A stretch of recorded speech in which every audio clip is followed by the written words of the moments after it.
Welcome back everybody. Today I'm going to teach you how to connect a domain without a premium plan on Wix. This is a really useful workaround if you want your custom domain to point to your Wix site without having to upgrade to a paid subscription. If you want to get started on Wix, you can click on the link in the description down below. Let's dive right in. First, go to the Wix website and log into your Wix account. Once you're logged in and viewing your Wix dashboard, look over to the left navigation menu. Here, you'll see an option labeled Site and Mobile App. Click on that, and the drop-down selection will appear with several options related to managing your site. From this drop-down menu, you can preview the website settings you currently have. Take a moment here to make sure that this is the website you actually wish to connect your domain to without a premium subscription. It's important to confirm this before proceeding, so you're working with the right site and won't have to redo these steps later. Once you've confirmed you're on the correct site, locate the Design Site button. You'll typically find this at the top part of your screen, usually beside a pen icon. This button is your gateway to the Wix website editor, where you'll handle the publishing process. Go ahead and click on it.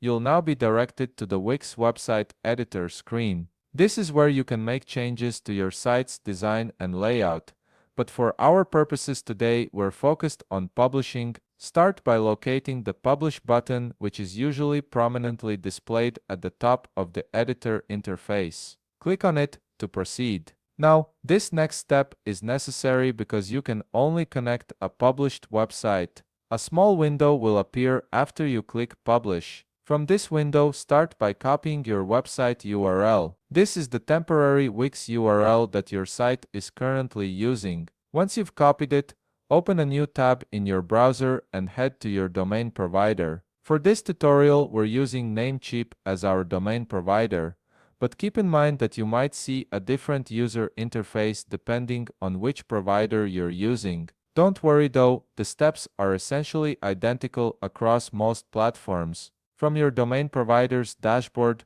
locate your domain in the list and click on Manage. This will open up the settings for that specific domain. Under the domain list, look for an option labeled Redirect Domain and click on Add Redirect. This feature allows you to point your custom domain to your Wix site without needing a premium plan. From the fields that open up, enter your custom domain as the source URL. In the next field, under Destination URL, paste the Wix URL we copied earlier from the Publish window. After you've entered both URLs correctly, click on the Check button or Save button to confirm the redirect. Keep in mind that this might take a while to load up and adjust properly. Domain redirects aren't always instant, so just keep trying and refresh your page using the source URL to check if it's working. You may need to wait a few minutes or even up to an hour for the changes to fully propagate. And that's it. You've successfully connected your domain to your Wix site without needing a premium plan by using a domain redirect. This workaround gives you the professional look of a custom domain while keeping costs down. If you found this video helpful, please leave a like, subscribe, and see you in the next video.